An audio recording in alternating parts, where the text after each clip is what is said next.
سلام به همراهان فوتبال ها. با یه ویدیو فوتبالی دیگه با شما هستیم. میریم سراغ خلاصه بازی رئال به منچستر سیتی در 1/4 نهایی لیگ قهرمانان اروپا. این دو رقیب قدرتمند که حالا به رقبای سنتی هم تبدیل شدن، یکی از شانس‌های اول قهرمانی در لیگ قهرمانان به شمار میرن و این بازی میشه گفت یک فینال زودرس حساب میشد و میشه گفت تیم صعود کننده از این رقابت شانس اول قهرمانی در این فصل لیگ قهرمانان هست. هرچند رقبایی مثل آرسنال و بایر مونیخ هم در شرایط خوبی به سر میرن و شانس قهرمانی دارن. خب بریم سراغ این بازی جذاب. برای ترکیب اولیه هر دو تیم از ترکیب مطمئن خود استفاده کردند، ولی منچستر سیتی درست قبل بازی اعلام کرد که کوین دی بروینه ستاره این باشگاه به علت مشکلات معده از ترکیب فیکس کنار گذاشته شده. خب بریم به سراغ چیدمان این دو تیم. منچستر سیتی در ترکیب خود اورتگا رو در درون دروازه، آکانجی، دیاز، گواردیول و استونز رو در خط دفاع، رودری، سیلوا، گریلیش، فودن و کوواچیچ رو در خط هافبک و هالند رو به عنوان نوک حمله در نظر گرفته.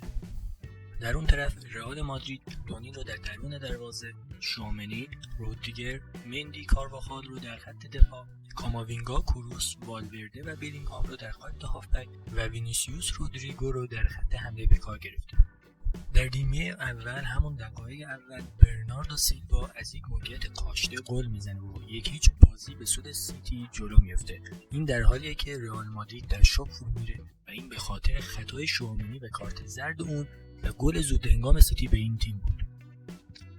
تو این گل عملکرد لونین هم بسیار ضعیف بود. بازی مالکانه سیتی ادامه داشت که کاماوینگا با یه شوت محکم خارج از محوطه و برخورد توپ به مدافع سیتی و تغییر جهت اون رئال رو به تساوی رسوند.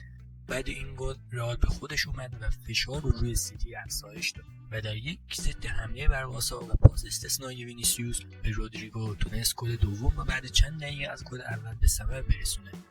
رودریگو با فرار سریع خودش و پاس عالی وینی تو موقعیت خیلی خوب قرار گرفت و با یه شوت آرام تو قلب کنان در کنج دروازه سیتی قرار گرفت. بازی تو نیمه اول با همین نتیجه 2-1 به سود رئال مادرید به پایان رسید. در نیمه دوم رئال بازی رو تدافعی شروع کرد و همین باعث افزایش حملات و فشار سیتی شد و همین کافی بود که فودن با یک شوت تماشایی خارج از محوطه گل تساوی رو به ثمر برسوند. گل فودن یکی از تماشایی‌ترین گل‌های این مرحله است. لونین این بار هم نتونست سیو خوبی در مقابل اون داشته باشه. هرچند میشه گفت این توپ غیر قابل مهار بود و اون مقصر اصلی نبود. سیتی با در دست گرفتن بازی چند دقیقه بعد هم تونست گل سوم رو به وسیله گواردیول مدافع پیشتاخته خودش به ثمر برسونه و از رئال پیش بیفته. گل گواردیول هم کمی از گل فودن نداشت و اونم با یک شوت استثنایی خارج از محوطه تونست دروازه لونین رو به زیبایی هرچی تمام‌تر باز کنه و گل اولش رو برای سیتی هم به ثمر برسونه. با این نتیجه برنابئو پر از تماشاگر تو سکوت فرو رفت و رئال تو خونه داشت بازی رو می‌باخت، ولی رئال همیشه رئال و میتونه شگفت‌انگیز باشه. رئال بعد این گل‌ها چند حمله داشت و بالاخره تونست با گل والورده بازی رو به تساوی بکشونه. والورده با پاس عالی وینی صاحب موقعیت شد و با یه والی دیدنی و پاگردت گل تساوی را به ثمر رسوند.